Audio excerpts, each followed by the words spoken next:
Já se perguntou por que filmes do Vietnã somem após o lançamento? O Pentágono bloqueou, censurou ou enterrou mais filmes de guerra do que muitos sabem. Um diretor chegou a receber ameaças de morte de grupos de veteranos, enquanto as imagens de outro filme eram tão perturbadoras que os militares exigiram sua destruição. Vamos mergulhar nos filmes mais controversos da Guerra do Vietnã que forças poderosas tentaram manter longe da sua tela. Número 15, Tigerland, 2000. O drama intenso de Joel Schumacher marcou sua ressurreição após os desastres de Batman. Filmado por apenas $10 milhões em filme granulado de 16mm, Tigerland acompanha o recruta rebelde Roland Bass enquanto ele navega pelas infernais últimas semanas de treinamento antes do envio para o Vietnã. Os militares odiaram este filme porque retratava instrutores de treinamento como monstros sádicos quebrando o espírito dos homens antes de enviá-los para morrer no Sudeste Asiático. A Fox enterrou este filme com um lançamento limitado em apenas 5 cinemas. O estúdio alegou problemas de marketing, mas fontes internas revelaram que a pressão militar teve um papel significativo. Apesar da supressão, Tigerland lançou a carreira de Colin Farrell em Hollywood da noite para o dia. Roger Ebert o chamou de uma das representações mais realistas de treinamento militar já filmadas, enquanto o veterano do exército e crítico de cinema David Manning disse que atingiu desconfortavelmente perto de casa sobre o que realmente aconteceu em Fort Polk. A cena mais chocante do filme mostra um instrutor forçando um soldado a comer pontas de cigarro até vomitar. Ex-alunos da instalação real de Tigerland confirmaram incidentes similares. O diretor Schumacher revelou depois, em entrevistas, que 3 ex-instrutores ameaçaram ações legais, forçando mudanças de roteiro de última hora.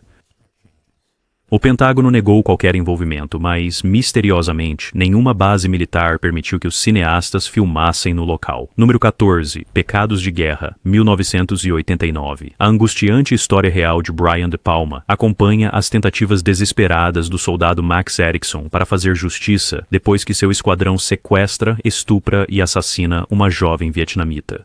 Baseado num incidente real de 1966, investigado pelo jornalista Daniel Lang, o filme gerou enorme controvérsia quando vários grupos de veteranos o condenaram como propaganda de crimes de guerra antes mesmo de ser lançado. Michael J. Fox arriscou sua imagem familiar para interpretar Erickson, enquanto Sean Penn entregou uma atuação aterrorizante como o líder do esquadrão. De Palma enfrentou constante interferência do estúdio, com executivos da Columbia exigindo cortes de mais de 30 minutos para reduzir a violência. O Pentágono recusou qualquer cooperação, forçando a produção a filmar na Tailândia sem apoio militar. A campanha de marketing original do filme desapareceu misteriosamente 2 semanas antes do lançamento. Outdoors foram removidos, anúncios de TV cancelados. De Palma, mais tarde, alegou que consultores militares pressionaram a Columbia Pictures para o problema sumir.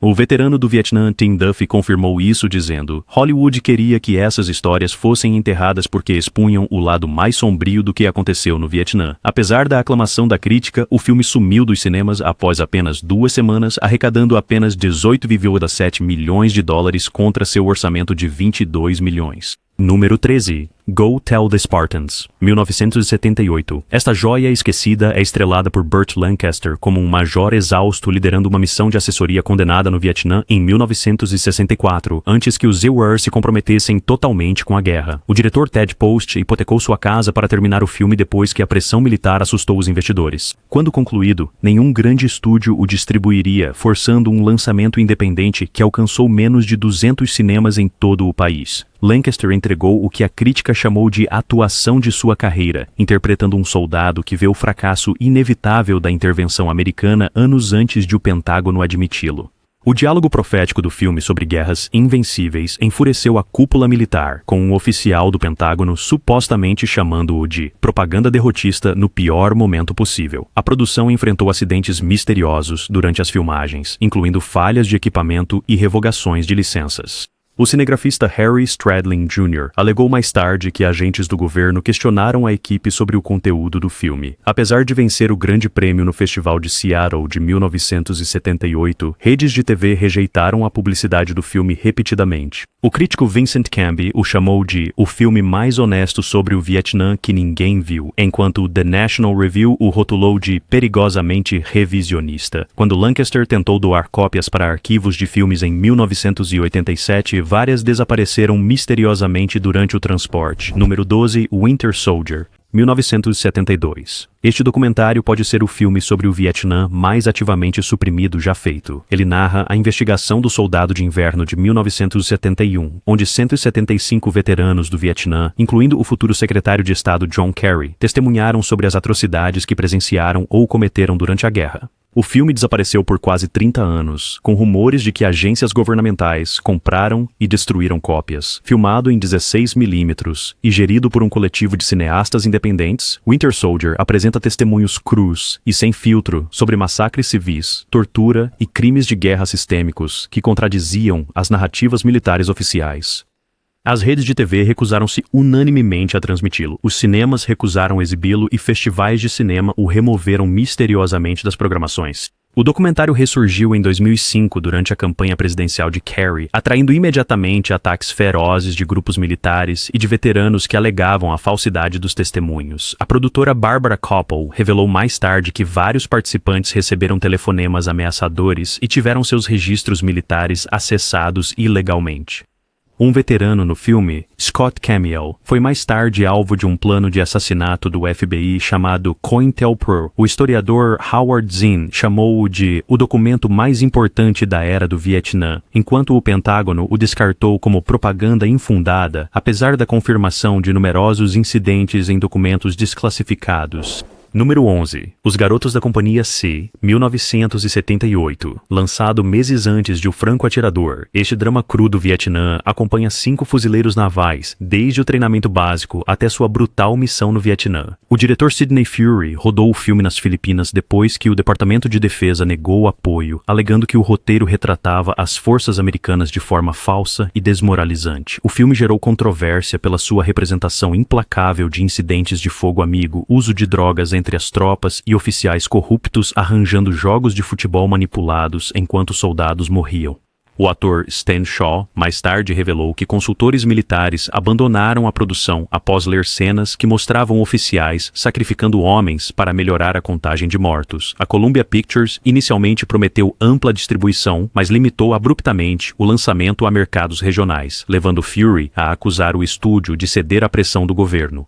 A cena mais controversa do filme mostra soldados americanos matando civis vietnamitas e os classificando como inimigos. Quando grupos de veteranos protestaram contra isso como falsa propaganda, o jornalista Peter Arnett confirmou que incidentes semelhantes ocorreram. Apesar de ter ganho o prêmio de melhor filme estrangeiro no Kinema Junpo Awards do Japão, o filme desapareceu dos cinemas americanos em 3 semanas, só encontrando público anos depois em vídeo.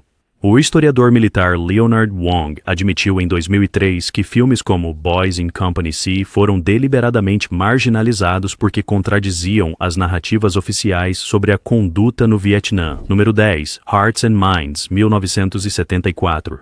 O documentário vencedor do Oscar de Peter Davis fez uma crítica tão devastadora à Guerra do Vietnã que a Columbia Pictures inicialmente se recusou a lançá-lo. O filme justapõe declarações oficiais do governo com imagens brutais de combate, expondo a desconexão entre a propaganda do Pentágono e a realidade no terreno. Quando a Columbia finalmente o lançou após batalhas legais, proprietários de cinemas relataram manifestantes militares interrompendo as exibições. A sequência mais controversa do documentário mostra o general William Westmoreland afirmando: "O oriental não valoriza a vida como nós", imediatamente seguida por imagens de pais vietnamitas chorando sobre os caixões de seus filhos. Westmoreland tentou processar por difamação, mas retirou o caso quando notas de produção provaram a não manipulação de sua citação. No Oscar de 1975, o produtor Bert Schneider leu um telegrama do Vietcong em seu discurso de aceitação, causando indignação.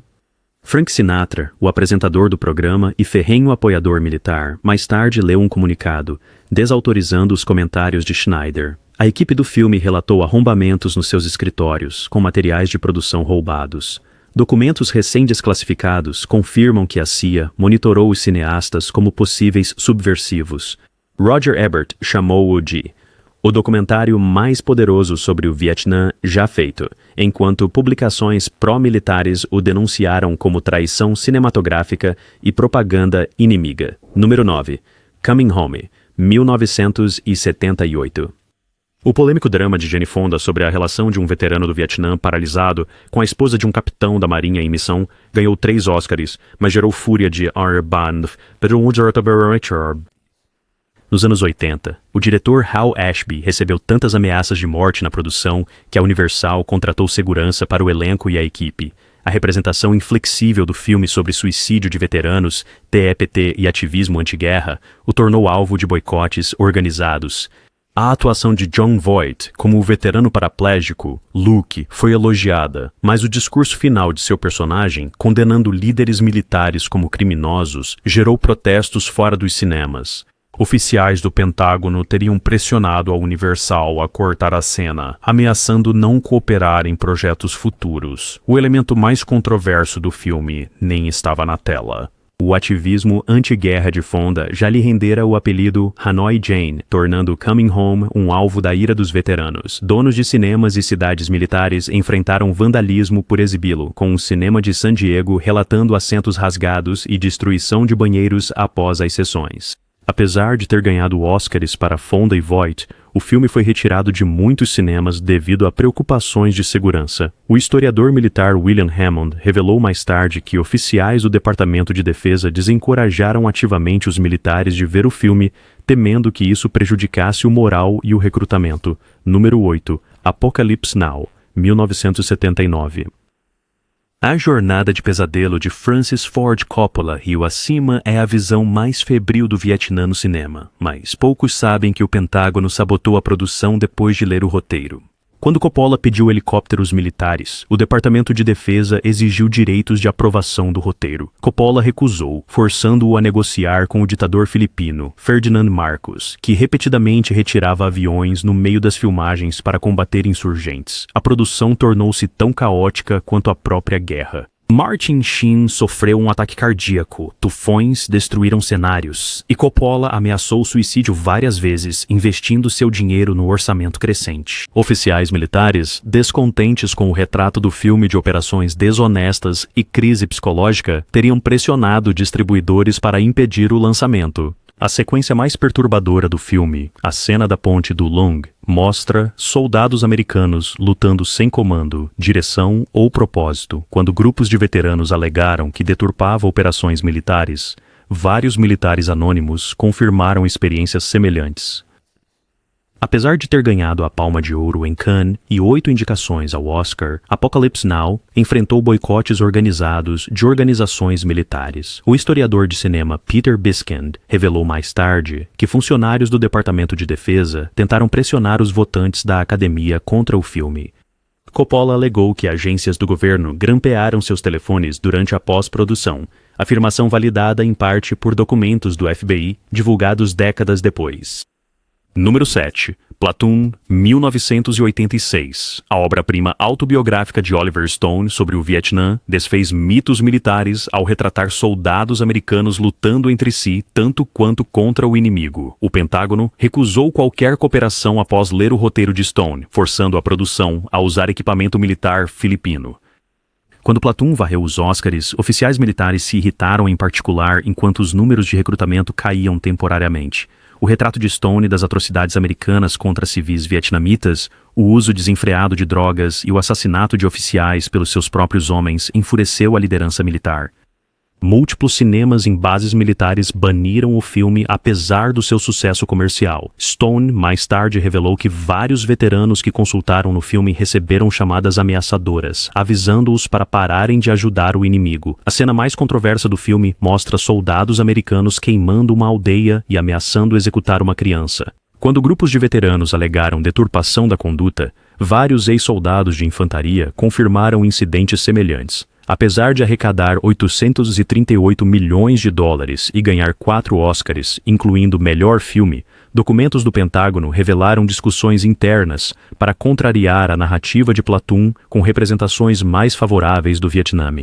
O historiador militar James Wilbanks mais tarde admitiu: Platoon aterrorizou a liderança militar porque veio de um dos seus, um veterano condecorado contando verdades que não podiam simplesmente ignorar. Número 6. Nascido em 4 de julho de 1989.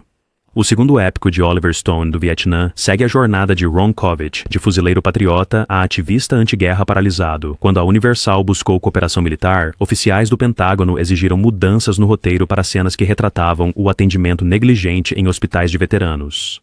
morreu.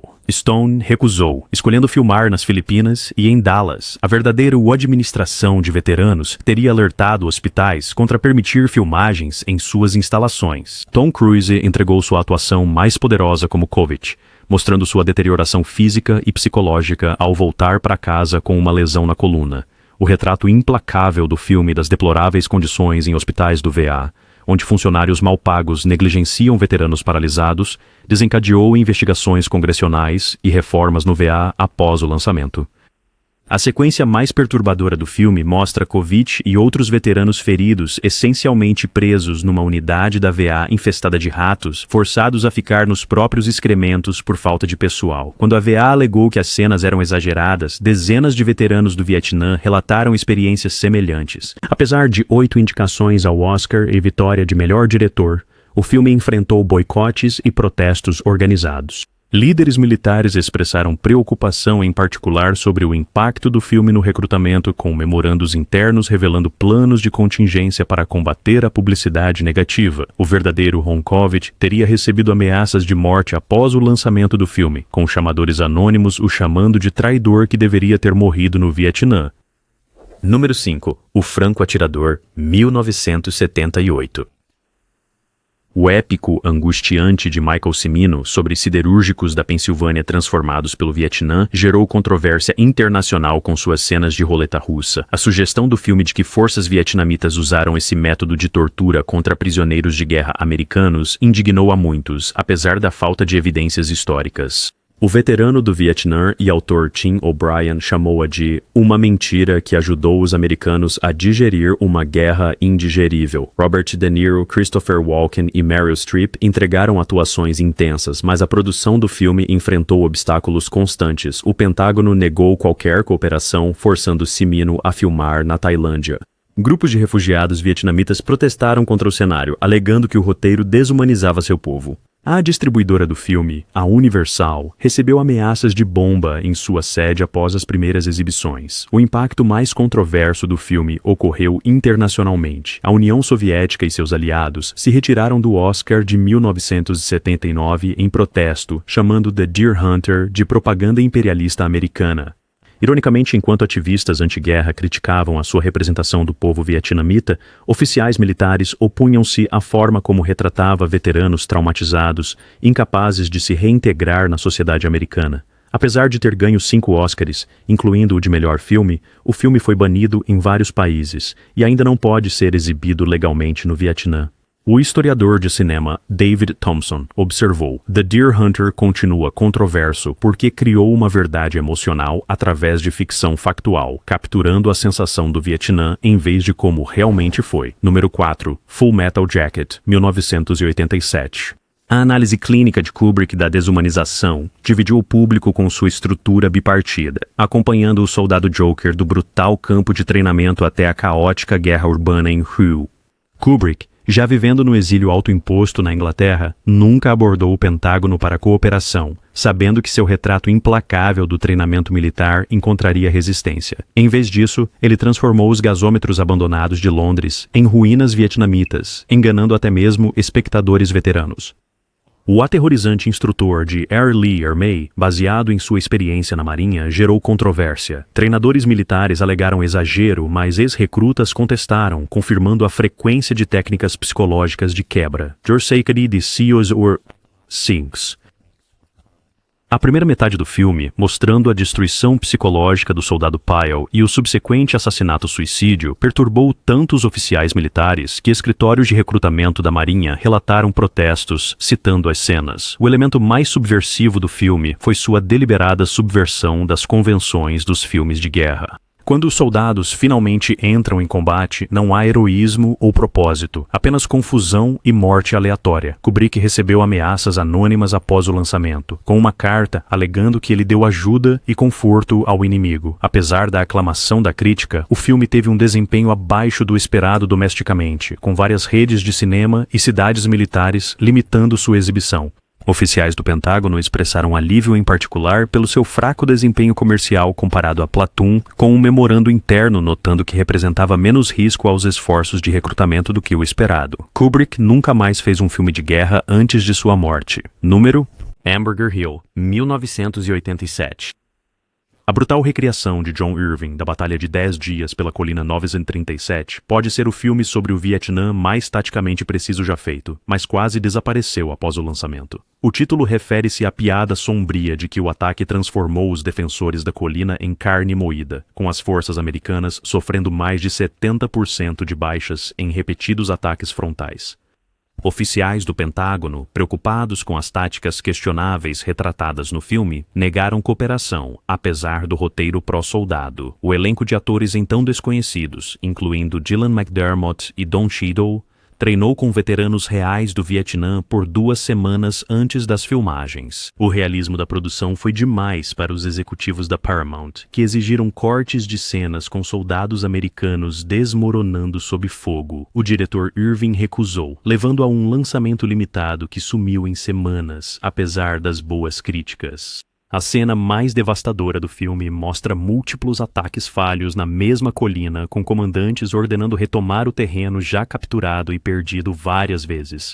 Quando consultores militares se opuseram a esta representação, veteranos reais da batalha confirmaram a precisão. Apesar de sua curta exibição nos cinemas, Hamburger Hill encontrou um público fiel através de aluguéis de VHS e televisão a cabo. O historiador militar James Wilbanks notou a ambivalência do Pentágono em relação ao filme, escrevendo: "Eles não podiam atacá-lo pela precisão, então simplesmente garantiram que ninguém o visse." O ator Dylan McDermott revelou mais tarde que a Colina 937 foi abandonada pelas forças americanas poucos dias depois de a terem capturado, tornando as baixas massivas, em última análise, sem sentido. Glória Feita de Sangue, 1957. A obra-prima de Stanley Kubrick sobre a Primeira Guerra Mundial tecnicamente antecede o Vietnã, mas sua influência em filmes da Guerra do Vietnã a torna impossível de ignorar. O Pentágono considerou Glória Feita de Sangue perigoso, especificamente por mostrar como a liderança militar podia sacrificar soldados por avanço pessoal, um tema que definiria o cinema do Vietnã. O filme foi banido nos Ardeshir, bases militares no mundo todo, até 1974. Kirk Douglas estrela como Coronel Dax, defendendo 3 soldados escolhidos aleatoriamente, enfrentando a execução por covardia após um ataque fracassado. Embora ambientado na França da Primeira Guerra Mundial, o retrato implacável de Kubrick da injustiça militar provou ser profético para o Vietnã, onde incidentes semelhantes ocorreram. Vários cineastas do Vietnã, incluindo Oliver Stone e Francis Ford Coppola, o citaram como sua principal influência. A cena mais condenatória do filme mostra generais franceses ordenando a artilharia a atirar contra seus próprios homens em retirada.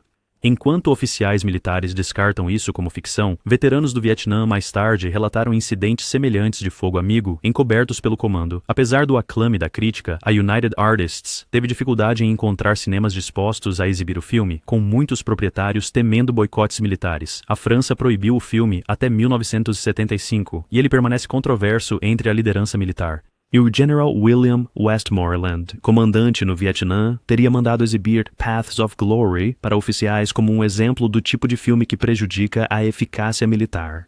Numa ironia final, a obra-prima de Kubrick sobre a injustiça militar na Primeira Guerra Mundial serviu de modelo para como cineastas retratariam o Vietnã. Esses filmes não só entretinham, mas expuseram verdades incômodas que os militares tentaram suprimir por décadas, de fogo amigo a crimes de guerra, de falhas de liderança a veteranos abandonados. Cada filme desvendava mais uma camada da propaganda do Pentágono. Qual desses filmes brutais sobre o Vietnã mais te atingiu? Esqueci de algum que mereça estar nesta lista? Deixe seus comentários aqui embaixo. A verdadeira questão permanece: ainda permitimos que a censura militar molde nossa compreensão dos conflitos atuais? Ou finalmente aprendemos a separar patriotismo de propaganda?